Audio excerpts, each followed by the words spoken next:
ওম নমঃ ভগবতে বাসুদেবায় নমঃ। হরে কৃষ্ণ। শ্রী তুলসী শালিগ্রাম ভগবানের জয়, জয় লক্ষ্মী নারায়ণের জয়। ওম নমঃ শিবায়। আজ শ্রাবণ মাসের কৃষ্ণপক্ষের একাদশী তিথি, আর আজ কামিকা একাদশীর ব্রত, যাকে পবিত্রা একাদশী নামেও জানা যায়। এই কামিকা একাদশী ব্রত করলে বা ব্রত কথা শুনলে সহস্র জন্মের পাপ নাশ হয়ে যায়। এই ব্রতের প্রভাবে অশ্বমেধ যজ্ঞের সমান পুণ্য ফল প্রাপ্ত হয়। অনেক পবিত্র তীর্থে স্নান করার মতো অধিক অনন্ত পুণ্য ফল প্রাপ্ত হয়। বিশেষ রূপে এই দিনে তুলসী পুজো করলে আর নারায়ণের পুজোয় তুলসী প্রয়োগ করলে ব্রতের মাহাত্ম্য সহস্রগুণ বেড়ে যায়, সুখ সমৃদ্ধি আর সফলতা আসে। আজ আমি শোনাব কামিকা একাদশীর অত্যন্ত দুর্লভ ব্রত কথা এবং একাদশী ব্রত কিভাবে পালন করবেন, সেদিন কি কি করণীয় এই সম্বন্ধে আমি বলবো, এবং শেষে জেনে নেব একাদশীর পরদিন কিছু শুভ মুহূর্তের সময়সূচি। তাই ভিডিওটি অবশ্যই শেষ পর্যন্ত দেখবেন। আপনি যদি এখনও পর্যন্ত চ্যানেলটি সাবস্ক্রাইব না করে থাকেন তাহলে অবশ্যই চ্যানেলটি সাবস্ক্রাইব করে দিন, যাতে ভগবান সম্বন্ধীয় নানা তথ্য সর্বপ্রথমে আপনার কাছে পৌঁছাতে পারে। ভিডিওটি ভালো লাগলে ভিডিওটিতে অবশ্যই একটি লাইক করে কমেন্টে জয় শ্রীকৃষ্ণ, রাধে রাধে অবশ্যই লিখে দেবেন। তো বেশি দেরি না করে ভিডিওটি শুরু করা যাক। তো প্রিয় ভক্তগণ, চলুন প্রথমে জেনে নিই কামিকা একাদশীর ব্রত মাহাত্ম্য। হরে কৃষ্ণ। শ্রাবণ কৃষ্ণপক্ষিয়া কামিকা একাদশীর কথা ব্রহ্মবৈবর্ত পুরাণে যুধিষ্ঠির শ্রীকৃষ্ণ সংবাদে বলা হয়েছে।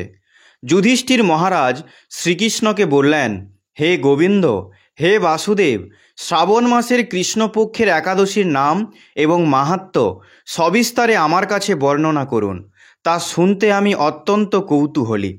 প্রত্যুত্তরে ভক্তবৎসল ভগবান শ্রীকৃষ্ণ বললেন, হে রাজন, পূর্বে দেবর্ষি নারদ প্রজাপতি ব্রহ্মাকে এই প্রশ্ন করলে তিনি যে উত্তর প্রদান করেছিলেন, আমি এখন সেই কথাই বলছি। আপনি মনোযোগ সহকারে তা শ্রবণ করুন। এক সময় ব্রহ্মার কাছে ভক্তশ্রেষ্ঠ নারদ জিজ্ঞাসা করলেন, হে ভগবান, শ্রাবণ মাসের কৃষ্ণপক্ষী একাদশীর নাম কি? এর আরাধ্য দেবতাকে? সেই ব্রতের বিধি বা কী রকম? এবং এই ব্রতের ফলে কী পুণ্য লাভ হয় তা সবিশেষ জানতে ইচ্ছা করি।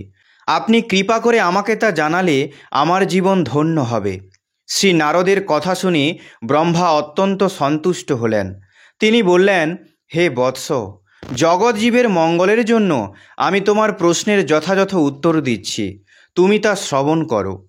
শ্রাবণ মাসের কৃষ্ণপক্ষী একাদশী কামিকা নামে জগতে প্রসিদ্ধা। এই একাদশীর মাহাত্ম্য শ্রবণে বাজপেয় যজ্ঞের ফল লাভ হয়। ভগবান শ্রীহরির পূজা অর্চনা অপরিমিত পুণ্যফল প্রদান করে। গঙ্গা, গোদাবরী, কাশী, নৈমিষারণ্য, পুষ্কর ইত্যাদি তীর্থদর্শনের সমস্ত ফল একমাত্র কৃষ্ণ পূজার মাধ্যমে কোটিগুণ লাভ করা যায়। সাগর ও অরণ্যযুক্ত পৃথিবীদানের ফল, দুগ্ধবতী গাভীদানের ফল অনায়াসে এই ব্রত পালনে লাভ হয়। যারা পাপ পুণ্য সাগরে নিমগ্ন, এই ব্রতই তাদের উদ্ধারের একমাত্র সহজ উপায়। এই রকম পবিত্র পাপনাশক শ্রেষ্ঠ ব্রত আর জগতে নেই। শ্রীহরি স্বয়ং এই মাহাত্ম্য কীর্তন করেছেন। রাত্রি জাগরণ করে যারা এই ব্রত পালন করেন তারা কখনো দুঃখ দুর্দশাগ্রস্ত হন না। এই ব্রত পালনকারী কখনো নিম্নজনী প্রাপ্ত হন না। কেশবপ্রিয়া তুলসীপত্রে যিনি শ্রীহরির পূজা করেন, পদ্মপাতায় জলের মতো তিনি পাপে নির্লিপ্ত থাকেন। তুলসীপত্র দিয়ে বিষ্ণু পূজায় ভগবান যেমন সন্তুষ্ট হন, মণিমুক্তাদি মূল্যবান রত্ন মাধ্যমেও তেমন প্রীত হন না। যিনি কেশবকে তুলসী মঞ্জুরি দিয়ে পূজা করেন তার জন্মার্জিত সমস্ত পাপ ক্ষয় হয়ে যায়। এ প্রসঙ্গে ব্রহ্মা বললেন, হে নারদ, যিনি তুলসীকে প্রত্যহ দর্শন করেন তার সকল পাপরাশি বিদূরিত হয়ে যায়। যিনি তাকে স্পর্শ করেন তার পাপ মলিন দেহ পবিত্র হয়। তাকে প্রণাম করলে সমস্ত রোগ দূর হয়। তাকে জল সিঞ্চন করলে যমও তার কাছে আসতে ভয় পান। শ্রী হরিচরণে তুলসী অর্পিত হলে ভগবত ভক্তি লাভ হয়। তাই হে কৃষ্ণ ভক্তি প্রদায়িনী, তোমায় প্রণাম করি। যে ব্যক্তি হরিবাসরে ভগবানের সামনে দীপদান করেন চিত্রগুপ্ত তার পুণ্যের সংখ্যা হিসাব করতে পারে না। তার পিতৃপুরুষেরাও পরম তৃপ্তি লাভ করেন। শ্রীকৃষ্ণ বললেন, হে রাজন, আমি আপনার কাছে সর্বপাপহারিণী কামিকা একাদশীর মাহাত্ম্য বর্ণনা করলাম। অতএব যিনি ব্রহ্ম হত্যা, ভ্রূণ হত্যা, পাপ বিনাশিনী, মহাপুণ্য ফলদায়ী এই ব্রত পালন করবেন ও এই মাহাত্ম্য শ্রদ্ধা সহকারে পাঠ অথবা শ্রবণ করবেন, তিনি সর্বপাপ থেকে মুক্ত হয়ে বিষ্ণুলোকে গমন করবেন। তো প্রিয় ভক্তগণ, আপনারা তো জানেন একাদশী ব্রত করলে একাদশীর দিনে ভগবান সমন্বীয় নানা কাহিনী শ্রবণ করা উচিত। আমি এই ভিডিওতেই ভগবানের কিছু কাহিনী তুলে ধরলাম। তো ভক্তগণ, চলুন এবার আমি আপনাদের কামিকা একাদশী নিয়ে আর এক পৌরাণিক কথা বলবো, যা শ্রবণ করলে মানুষের সমস্ত পাপের হরণ হয়। শ্রীকৃষ্ণ নারদ মুনিকে বললেন, প্রাচীনকালে পুষ্কর ক্ষেত্রে একটি গ্রামে একটি ব্যবসায়ী থাকত। একদিন কোনো কারণবশত তার এক ব্রাহ্মণের সাথে ঝগড়া হয়ে গেল, আর এই ঝগড়ার ফলে ব্রাহ্মণের মৃত্যু হয়ে গেল। ব্যবসায়ী নিজের হাতে মৃত ব্রাহ্মণের অন্তিম সংস্কার করতে চাইলেন, কিন্তু পণ্ডিতরা তাকে অন্তিম সংস্কারে আসতে বারণ করে দিলেন। তাই ব্রহ্মহত্যা করার ফলে ব্যবসায়ীর মহাপাপ হলো। মৃত ব্রাহ্মণ ব্রহ্ম রাক্ষসে পরিণত হয়েছিল। সে রোজ রোজ ব্যবসায়ীকে ভূত পেতের ভয় দেখাতো। এইসব কারণে ব্যবসায়ীর শরীর দিন দিন খারাপ হতে লাগলো। এরপর যখন ব্রাহ্মণের শ্রাদ্ধের দিন এলো, তখন ব্যবসায়ী সেই শ্রাদ্ধে যোগদান দেওয়ার জন্য গেল, যাতে সে ব্রাহ্মণ হত্যার পাপ থেকে মুক্ত হতে পারে। কিন্তু অন্য ব্রাহ্মণরাও ব্যবসায়ীকে শ্রাদ্ধে অংশগ্রহণ করতে দিলেন না। তারা ব্যবসায়ীকে বলল, তোমার ওপর ব্রহ্ম হত্যার পাপ আছে, তুমি আগে তার প্রায়শ্চিত্ত করো, তারপরে আসবে।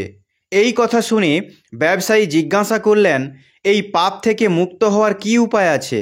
তখন ব্রাহ্মণরা বলল, তুমি শ্রাবণ মাসের কৃষ্ণপক্ষের একাদশীকে ভক্তিভাবে শ্রী হরির পুজো করে ব্রাহ্মণদের ভোজন করিয়ে তাদের দক্ষিণা দিয়ে আশীর্বাদ প্রাপ্ত করো, তাহলেই তুমি এই পাপ থেকে মুক্তি পাবে। তাহলে মৃত ব্রাহ্মণের আত্মা শান্তি পাবে, তাহলেই সে ব্রহ্ম রাক্ষসের যোনি থেকে মুক্ত পেয়ে যাবে। এবার ব্রাহ্মণদের বলা কথা অনুসারে সেই ব্যবসায়ী কামিকা একাদশীর ব্রত করল, আর রাত্রে ভগবান শ্রীবিষ্ণুর নাম জপ করে জাগরণ করল। আর সেই রাত্রে ব্যবসায়ী ভগবানের মূর্তির পাশে শুয়ে পড়ল। ভগবান বিষ্ণু তাকে স্বপ্নে দর্শন দিলেন আর তাকে তার পাপ থেকে মুক্তি দিলেন। ভগবান তাকে ক্ষমা করলেন। হে নারদ, এর আগে এই কাহিনী ঋষি বশিষ্ঠ রাজা দেবকে শুনিয়েছিলেন। তাই যে ব্যক্তি এই দিন শ্রদ্ধাপূর্বক কামিকা একাদশীর মহিমা শ্রবণ করে, সে অপার ধন পায় আর অজান্তে করা পাপ থেকে মুক্তি পায়। তাই একবার ভক্তি ভরে বলুন, হরে কৃষ্ণ কৃষ্ণ কৃষ্ণ হরে হরে, হরে রাম রাম রাম হরে হরে। লক্ষ্মী নারায়ণের জয়, শ্রী তুলসী শালিগ্রামের জয়, তুলসী মহারানীর জয়, পঞ্চতত্ত্বের জয়। প্রিয় ভক্তগণ, এই দিন রাধারানীর কাহিনী না শ্রবণ করলে এই ব্রত সম্পূর্ণ হয় না। তো চলুন শ্রবণ করা যাক অত্যন্ত দুর্লভ কাহিনী। তাই এই কাহিনী সম্পূর্ণ শুনবেন। বর্ষানায় শ্রী রাধারানীর একটি মন্দির আছে, যার পাশে একটি ব্যবসায়ী থাকত।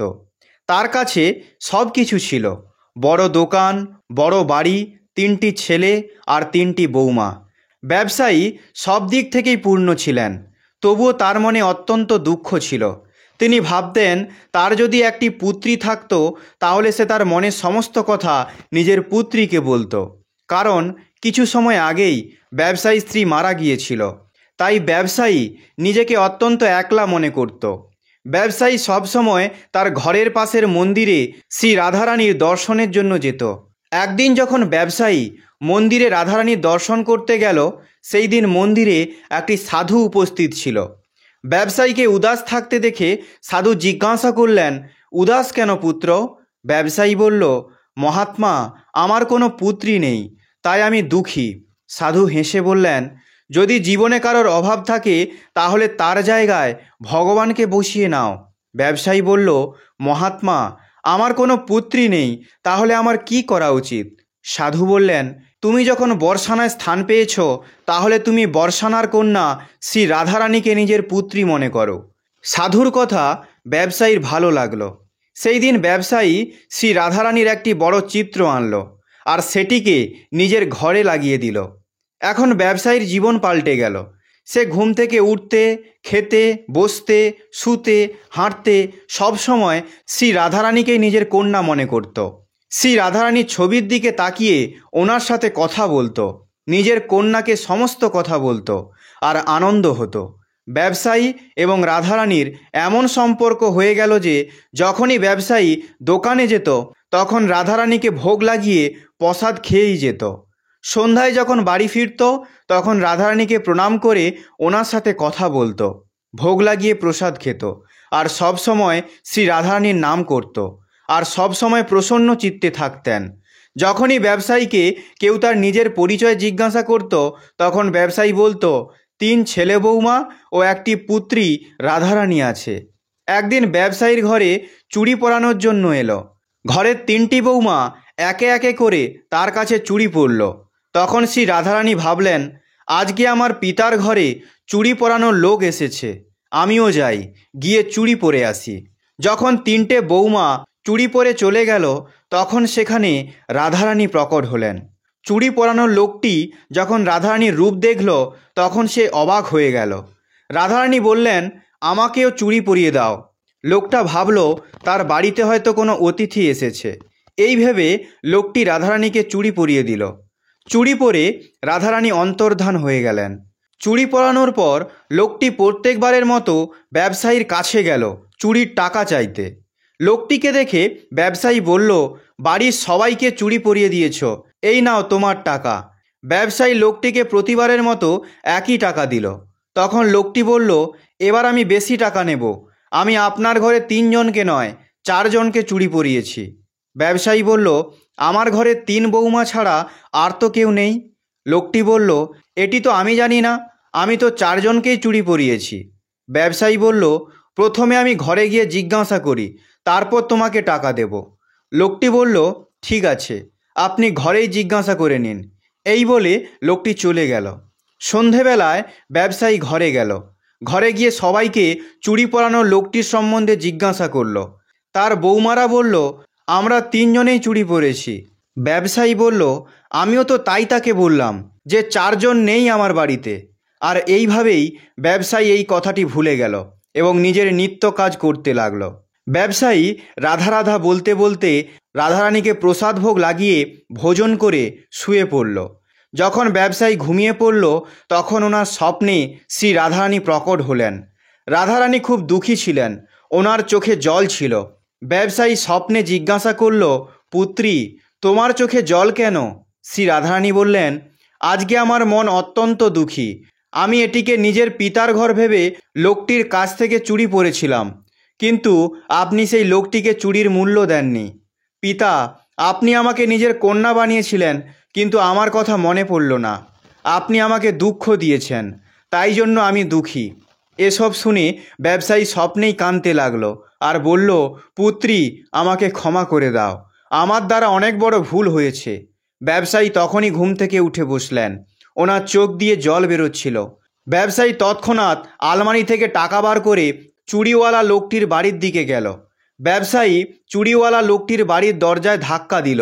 লোকটি বলল, আপনি এত রাতে আমার বাড়িতে? ব্যবসায়ীকে এত রাতে নিজের বাড়িতে দেখে লোকটি চমকে গেল।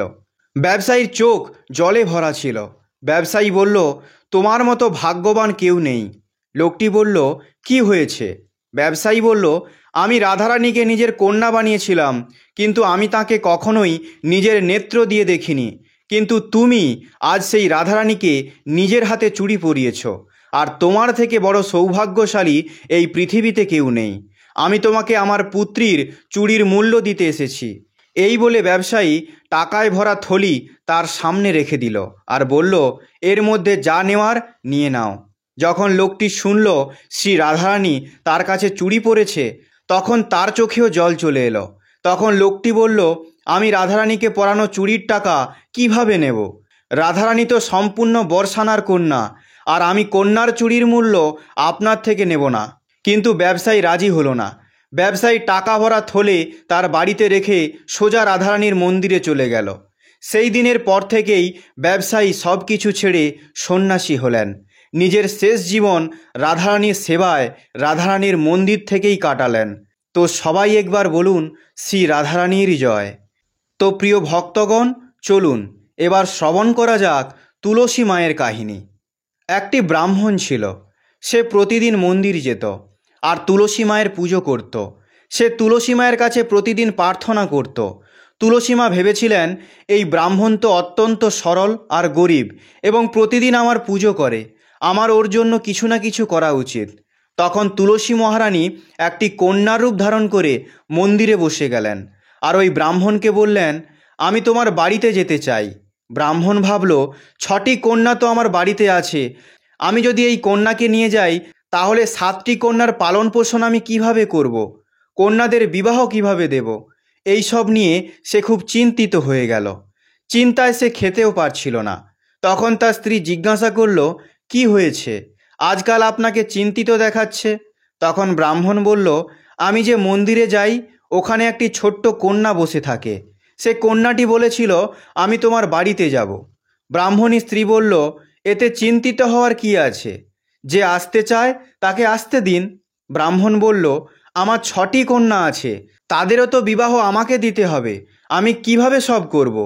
তখন ব্রাহ্মণী বলল, কোনো ব্যাপার নয়, আমরা 6টি কন্যার বিবাহ যেভাবে দেব 7টি কন্যার বিবাহ একসাথে দিয়ে দেব। এর পরের দিন ব্রাহ্মণ যখন আবার মন্দিরে গেল তখন ওই ছোট কন্যাটি বলল, আমি তোমার বাড়িতে যাব। তখন ব্রাহ্মণ বলল, হ্যাঁ কন্যা, চলো। তুলসী মাতারূপী ছোট কন্যা ব্রাহ্মণের ঘরে আসা মাত্রই আনন্দে ভরে উঠল, ঘরে শ্রী বৃদ্ধি পেল। এভাবে সময় কেটে গেল। এরপর একদিন ব্রাহ্মণ 7টি কন্যার জন্য যোগ্য পাত্র খুঁজতে লাগল।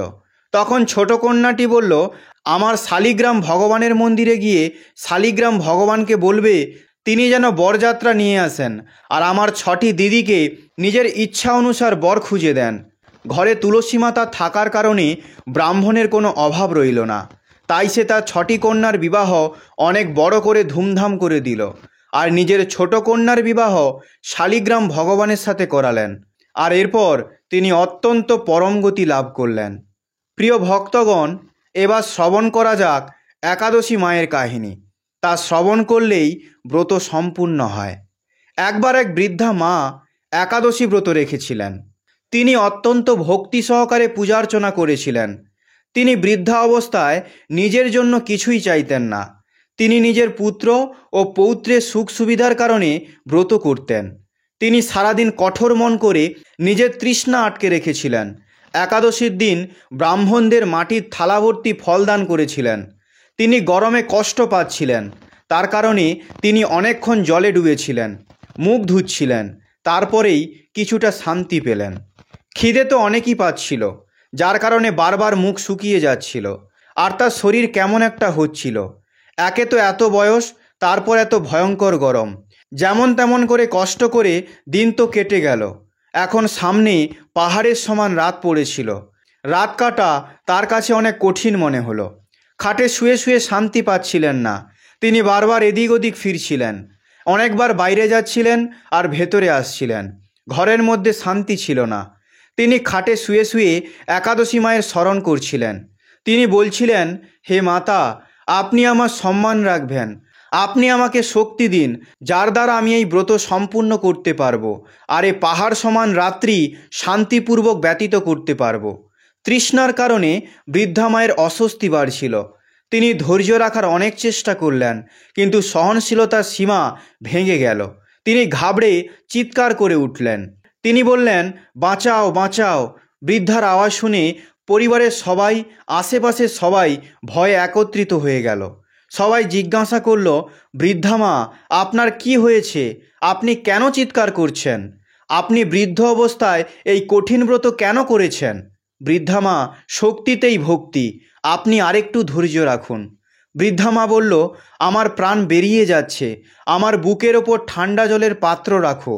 তার নাতি তার কথা মতো বুকের ওপর ঠান্ডা জলের পাত্র রেখে দিল। বৃদ্ধা মায়ের কিছুটা আরাম হলো। কিছুক্ষণের জন্য সে তার চোখ বন্ধ করে নিল। এবার একাদশী মা ভাবল, এই বৃদ্ধা মা অনেক কঠিনভাবে ব্রত করছে, আমার পরীক্ষা নেওয়া উচিত। তখন তিনি অর্ধরাত্রিতে মোরগ সেজে ডাকতে লাগলেন, মোরগের আওয়াজ শুনে বৃদ্ধা মা তাড়াতাড়ি উঠে পড়ল আর বাইরে গিয়ে আকাশের দিকে দেখল, কিন্তু আকাশে তিনি কোথাও প্রাতঃকালীন তারা দেখতে পেলেন না। তাই তখন তিনি ভাবলেন, এই মোরগ এখন কেন ডাকছে তাহলে? ওনার তো তৃষ্ণা পাচ্ছিল, আর এসবের কারণে ওনার মন বিচলিত হয়ে উঠছিল। কিন্তু বৃদ্ধা মা মনে মনে নিশ্চিত করে নিয়েছিল যে আমি এবার ব্রত সম্পূর্ণ করবই, তাতে যদি আমার প্রাণ চলে যায় যাক। এসব ভেবে তিনি আবার খাটে শুয়ে পড়লেন। কিছুক্ষণ পর একাদশী মাতা আবার তার পরীক্ষা নিতে চাইলেন। তিনি একটি ছোট্ট বালকের রূপ ধরে হাতে শরবত নিয়ে বৃদ্ধা মার কাছে গেলেন। তার কাছে গিয়ে বললেন, দিদিমা, সকাল হয়ে গেছে, হাত মুখ ধুয়ে শরবত খেয়ে নিন। শরবতের গ্লাস দেখে বৃদ্ধা মায়ের মন বিচলিত হয়ে গেল, কিন্তু উনি ব্রতের কথা মনে করলেন আর ভাবলেন, আমি কোনোভাবেই এখন শরবত খেতে পারবো না। তাই তিনি আবার খাটে শুয়ে পড়লেন। আর কিছুক্ষণ পর ওনার মনে হলো ওনাকে যেন কেউ জলের কুয়োর মধ্যে ফেলে দিয়েছে। তিনি অনেকক্ষণ ধরে হাত পা চালাচ্ছিলেন, কিন্তু তাও তিনি নিজের মুখে এক বিন্দু জল আসতে দেননি। সে দৃঢ়তাপূর্বক ব্রত করতে লাগলো। কিছুক্ষণ পর না জানি কোথা থেকে সামনে আগুন জ্বলতে লাগলো। তার কারণে আবহাওয়া অনেক গরম হয়ে গেছিল। তৃষ্ণার কারণে প্রাণ বেরিয়ে যাচ্ছিল, কিন্তু আগুনও বৃদ্ধা মায়ের ব্রত ভাঙতে অসমর্থ ছিল। তিনি যেখানে ছিলেন সেখানেই হাসতে হাসতে বসেছিলেন। এতক্ষণ পরেই বাইরে প্রকাশ দেখা দিল। এমন মনে হলো যেন সকাল হয়ে গেছে। বৃদ্ধা মা যখন বাইরে গিয়ে দেখল, তখন বুঝতে পারলেন এখনও সকাল হতে 3-4 ঘন্টা বাকি। এটা জানার পর তিনি শান্তিপূর্বক এদিক ওদিক ঘুরতে লাগলেন। এরপর একাদশী মাতা কথাটি ভালোভাবে বুঝে নিয়েছিলেন যে এই বৃদ্ধা মা কোনো প্রকারে ব্রত করা ছাড়বে না। এবার সকাল হতেই বৃদ্ধা মা স্নান করলেন, ভগবানের পুজো পাঠ করলেন, একাদশী কথা শুনলেন, ব্রাহ্মণদের দক্ষিণা দিয়ে জল গ্রহণ করলেন। এরপর ভগবানের জন্য ভোজন বানালেন। ভোজন বানিয়ে প্রভুকে ভোগ দেখিয়ে তারপর প্রসাদ পেলেন।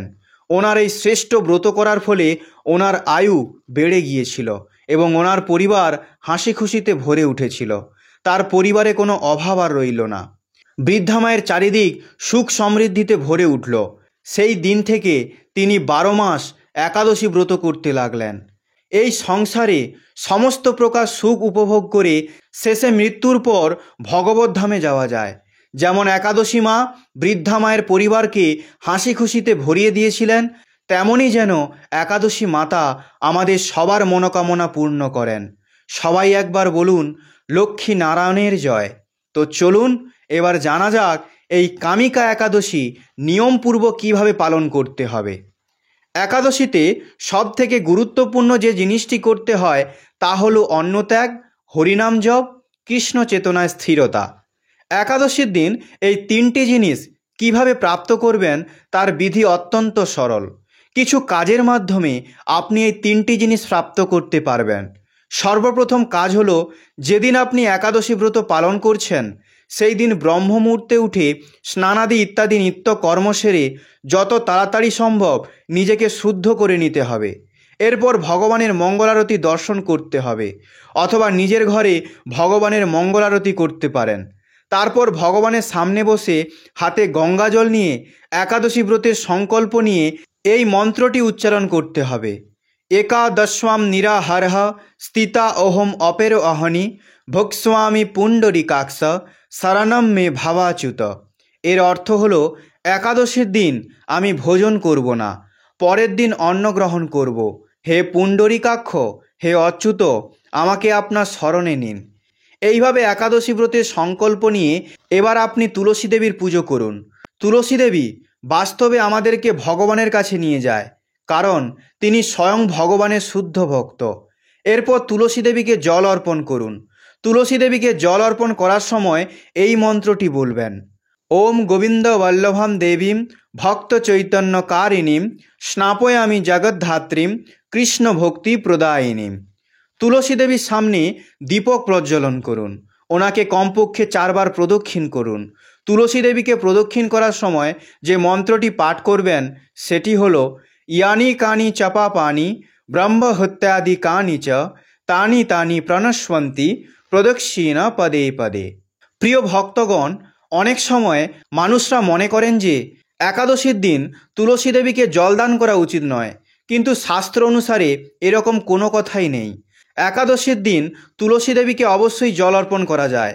এরপর তুলসী দেবীকে ভক্তি ভরে শ্রদ্ধা সহকারে প্রণাম জানাবেন। তুলসী দেবীকে প্রণাম করার মন্ত্র হল বৃন্দা ওই তুলসী দেব্যই প্রিয়া ওই কেশবস্য চ বিষ্ণু ভক্তি প্রদে দেবী সত্যবর্তই নমো নমঃ।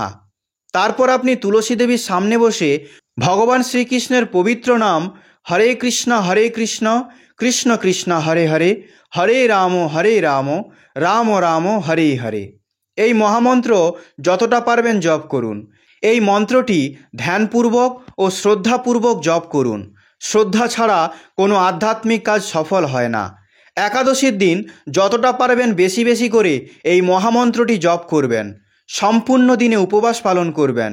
নিজের শারীরিক ক্ষমতা অনুসারে নির্জলা অথবা শুধু জল খেয়ে অথবা ফল ও দুধ খেয়ে অথবা একাদশী প্রসাদ খেয়ে একাদশী ব্রত পালন করতে পারেন, কিন্তু কোনোভাবেই অন্নভোজন করবেন না।